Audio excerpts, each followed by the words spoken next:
السلام عليكم ورحمة الله وبركاته. كيف حالكم؟ أخباركم؟ بشروني عنكم. طبعا نزل آيتم جديد في روبلوكس في المتجر. طبعا كيف تجيبونه؟ راح تجون هنا وتضغطون على هذا، تدخلونه فري، يعني هو حيكون كذا. تضغطون، يعني كيف أقول لكم، هي راح تكون عندكم القائمة زي كذا، فيا انكم تلقون تاخذونه من هنا، او انكم يعني تحطونه فري وتاخذونه، وتقدروا تشوفون الاشياء المجانية كمان.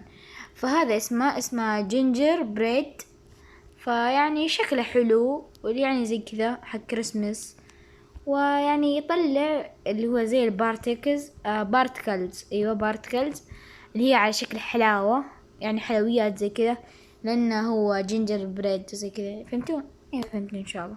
فنحطه معانا، وهذا شكله، هذا شكله مرة حلو، بس مشكلته انه شوية داخل في راسي، في وجهي. وبس، والله اتمنى عجبكم الفيديو. لو عجبكم الفيديو لا تنسوا اللايك والاشتراك في القناة وتفعيل جرس التنبيه. كان معكم معتصم، ومع السلامة.